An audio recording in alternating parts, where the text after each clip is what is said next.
안녕하세요. 장윤선 변호사입니다.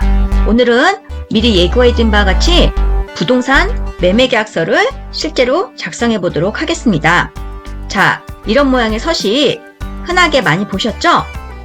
이 서식은 한국공인중개사협회에서 배포하고 있는 부동산 매매 계약서 서식입니다.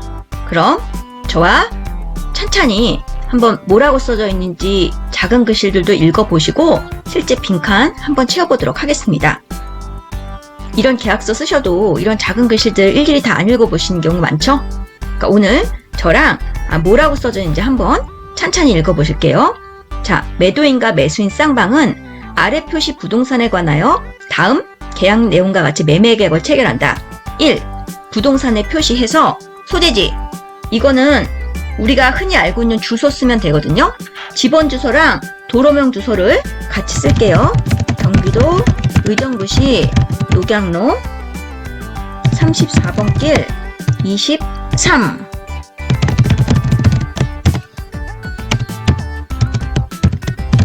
도로명 주소는 경기도 의정부시 녹양로 가능동이라고 써야죠. 가능동 364번지. 네. 이 주소는 제가 임의로 썼지만 의정부 지방법원 주소입니다. 네. 그러니까 소재지는 이렇게 썼어요. 일단 주소. 그러니까 지목은 대부분 건물에 있는 토지는 대지겠죠. 일단 대지라고 쓸게요. 이 지목은 자, 우리가 등기부나 대장을 보고 기재하시는 겁니다. 이제 가로치고 이렇게 써놓을게요. 등기부나 대장상 기재 뭐라고 돼 있는지 꼭 보시고 쓰시는 거예요. 대지권 비율. 이것도 등기부에 나오는데 집합 건물일 경우 쓰고요. 자, 요거는 집합 건물. 집합 건물일 때 등기부를 보면서 쓰는 겁니다. 등기부에 대지권 비율이 얼마라고 나오는데 일단 제가 임의로 그냥 한번 써볼게요. 뭐 1분의 300 뭐 이런 식으로. 면적은 그냥 제가 그냥 임의로 쓸게요. 3000제곱미터라고 썼습니다. 우리 다 이제 요즘 평으로 안 쓰고 제곱미터로 쓰고 있죠? 그리고 건물 쓸게요. 건물은 구조라는 건 그런 거예요. 철근, 콘크리트도, 슬래브 지붕. 보통 이렇게 써져 있는 거 있거든요. 요게 그렇게 쓰면 되고요. 자, 용도는 근린 생활시설. 이거예요. 그러니까 요것들도 다 등기부와 대장상 기재를 보시고 기재하시면 됩니다. 면적은 건물은 대지보단 좀 작아야 되니까 그냥 제가 임의로 쓸게요. 2000제곱미터라고. 네. 요거는 제가 이렇게 가로치고 써놓은 거는 다 등기부나 대장상의 기재를 보고 그대로 쓰시라는 거예요. 면적도 다 마찬가지입니다. 특히 이 부동산의 표시는 등기부보다 대장상의 기재를 우선시하기 때문에 대장상 기재를 보고 똑같이 적으셔야 돼요. 그리고 대장상 기재와 등기부상의 기재가 다르면 이거를 뭐 등기부상의 기재를 변경 등기를 통해서 변경을 하셔야지 나중에 등기를 하실 수가 있어요. 2번 2항 볼게요. 계약 내용. 제1조 목적. 위 부동산의 매매에 대하여 매도인과 매수인은 합의에 의하여 매매 대금을 아래와 같이 지불하기로 한다. 토지와 건물 같이 매매하는 걸로 해서 1억 원으로 할게요. 근데 지금 한글로 적는 난도 있고 숫자를 적는 난도 있어요. 자, 1억 원 정해서 요 W 표시는 숫자를 쓰라는 얘기거든요. 숫자로 1억 원을 쓸게요. 1억 원. 네, 숫자로 썼어요. 그리고 계약금은 보통 우리가 거래 관행상 10%로 정하는 경우가 많은데 꼭 법에 정해진 게 아니라서 계약금은 자유롭게 정하셔도 돼요. 계약금 없이 일시금으로 1억 원 다 주는 계약도 물론 가능합니다. 이거는 제가 일단 1천만 원으로 정할게요. 계약금 1천만 원 정은 계약 시에 지불하고 영수함. 영수자료는 매도인이 되겠죠? 제가 매도인 이름은 홍길동이라고 적을게요. 그리고 여기 보통 계약일 날 계약금을 받고 이렇게 영수자 홍길동에서 도장을 찍는 경우가 많습니다. 그리고 융자금. 뭐 은행에 융자금이 있는지 근저당권이 설정되어 있을 수 있죠? 그러면 근저당권이 5천만 원이라고 할게요. 5천만 원 정. 그리고 요거는 제가 그냥 국민은행이라고 쓸게요. 국민은행에 만약에 5천만 원 융자금이 있으면 이거는 승계키로 한다. 그러니까 지금 매수인이 승계한다는 의미예요. 이건 제가 설명 쓰는 거고, 그럼 잔금 할 때 이만큼 공제가 되겠죠. 그리고 만약에 뭐 임대차 보증금이 있을 수 있어요. 그죠? 임대인이 있으면 임대차 보증금 1,000만 원이라 할 거예요. 1,000만 원 할게요. 그러니까 임대차 보증금 1,000만 원 정을 승계키로 한다. 이것도 매수인이 승계한다는 이런 특약을 하는 겁니다. 그리고 중도금. 중도금은 1,000만 원이니까 한 중도금 그냥 2,000만 원이라고 할게요. 2,000만 원 정은 2021년 9월 30일 지불하며, 중도금을 뭐 1차 중도금, 2차 중도금 이렇게 나눠서 낼 수도 있어요. 칸은 알아서 채우셔도 되고, 이건 다 임의로 이렇게 정해놓은 거라서 당사자가 합의해서 얼마든지 바꿔서 쓸 수 있습니다. 그리고 잔금은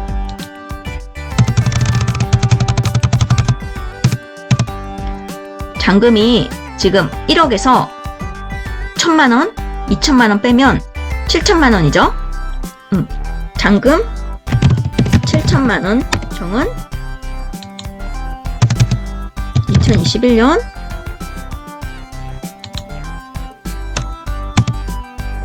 10월 30일에 지불하기로 할게요. 일단 이 5,000만 원, 융자금 5,000만 원을 승계키로 했지만 잔금 자체는 총 1억에서 지금 계약금, 중도금 뺀 금액이기 때문에 일단 7,000만 원으로 쓰고, 나중에 5,000만 원은 승계키로 하고 나중에 잔금을 정산할 때 이거는 계산을 같이 하면 되거든요. 그리고 요 계산이 헷갈리면 예를 들어서 뭐 융자금 5,000만 원을 빼고 2,000만 원만 잔금으로 한다고 뭐 가로치고 그렇게 설명해서 쓰셔도 돼요. 그거는 당사자들이 서로 합의해서 서로 이해만 할 수 있으면 되거든요. 그래서 저는 일단 처음에 1억에서 뭐 계약금 1,000 그리고 중도금 2,000 빼면 7,000만 원 남잖아요. 그래서 저는 잔금을 7,000만 원을 해서 일단 10월 30일에 지불한다 이렇게 썼어요.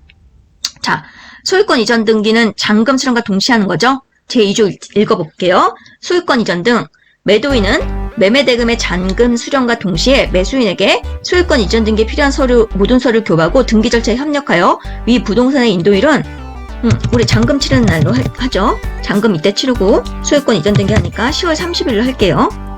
그리고 이건 당사자 간의 특약으로 더 빨리 혹은 더 늦게로 정할 수 있습니다.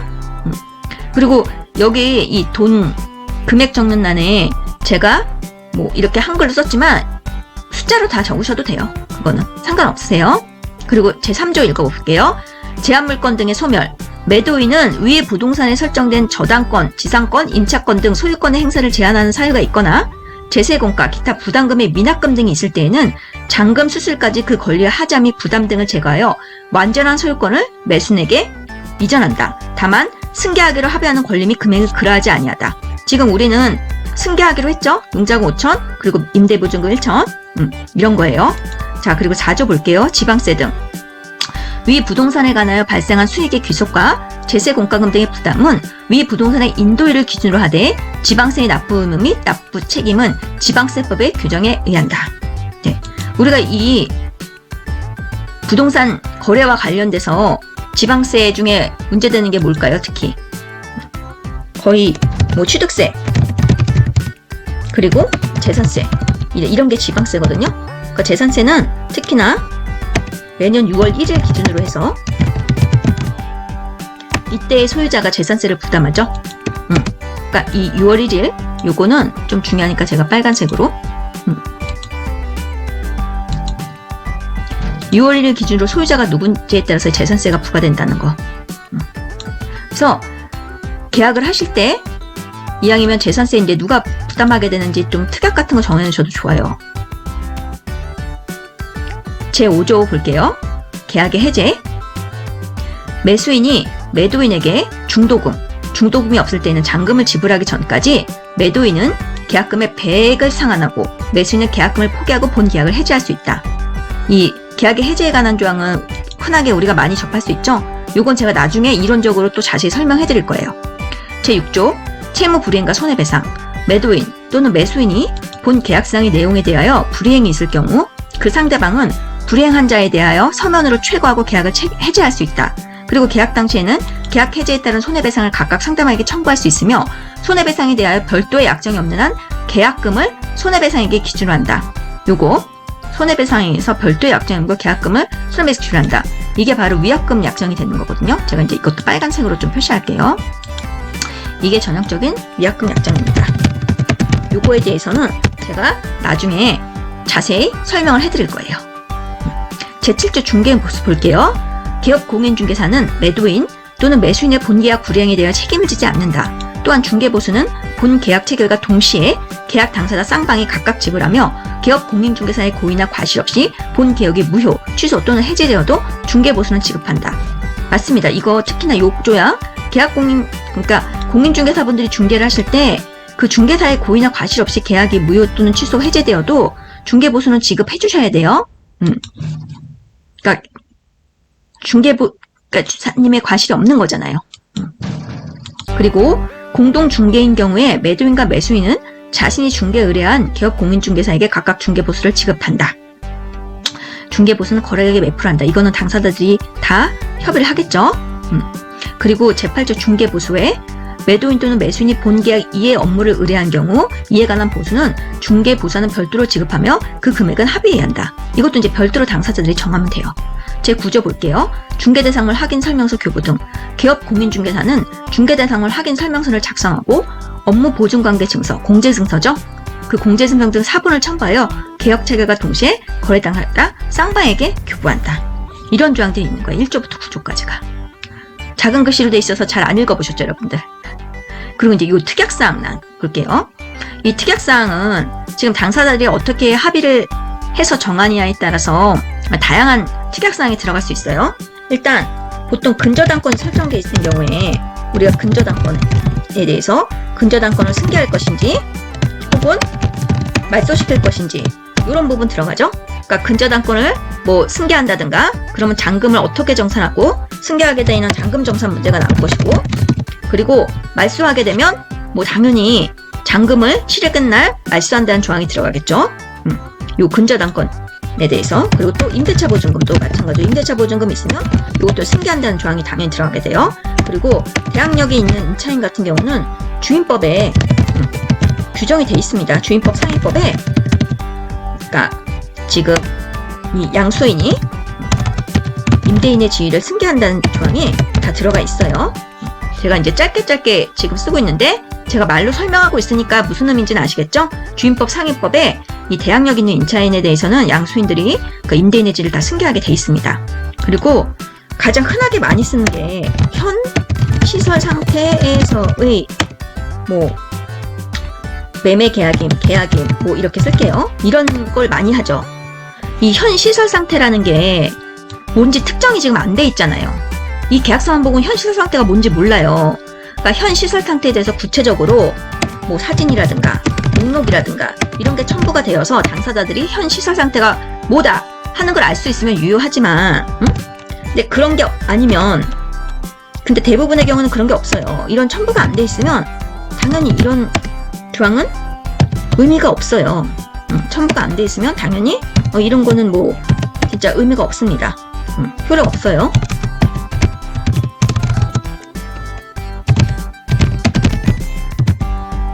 현 시설 상태에서 계약이 현 시설 상태가 뭔지 모르니까. 그래서 이런 현 시설 상태 계약임을 쓰는 대부분의 이유가 하자담보 책임을 지지 않는다는 의미로 쓰시는 경우가 많아서 그냥 하자담보 책임은 매도인은 하자담보 책임을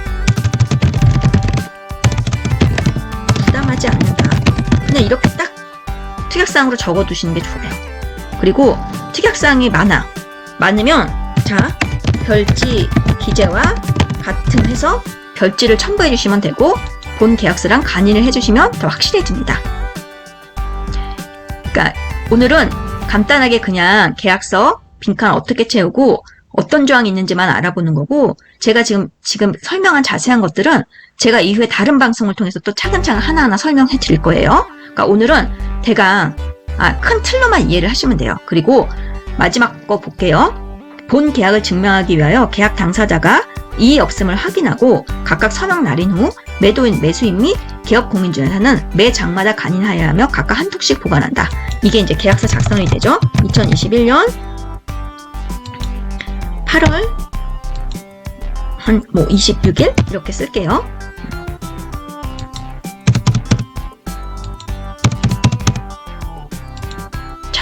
우리가 이렇게 해서 매매 계약서를 다 작성을 한 거예요.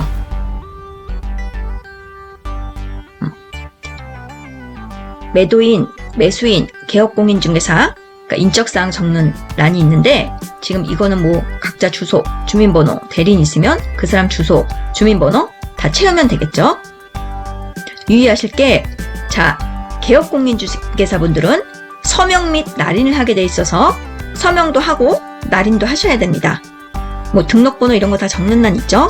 그리고 소속 공인중개사가 있는 경우에는 개업공인중개사뿐만 아니라 소속 공인중개사 다 서명 및 날인 하셔야 돼요.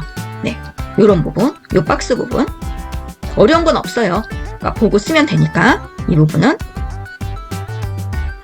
다음 시간에는 계약금, 해약금, 위약금, 위약벌에 대해서 공부를 해보도록 할 것입니다. 우리가 계약을 하다 보면 이 계약금이나 해약금 문제로 그러니까 많은 분쟁이 발생하게 되죠. 그리고 실제적으로 이게 어떤 의미인지 또 궁금하실 거예요. 그래서 제가 이 계약금, 해약금, 위약금, 위약벌에 대해서 자세하게 설명을 해드리도록 하겠습니다. 내용이 많아서요. 일단 계약금과 해약금부터 설명을 하고 위약금과 위약벌은 그 이후에 또 설명을 할 거예요. 그렇게 두 차례에 걸쳐서 나누어서 방송을 진행할 예정이니까 다음 방송도 많이 시청해주세요. 좋아요, 구독 눌러주시면 저에게 많은 힘이 됩니다. 오늘 방송 시청해주셔서 너무너무 감사드립니다. 다음에 또 뵐게요.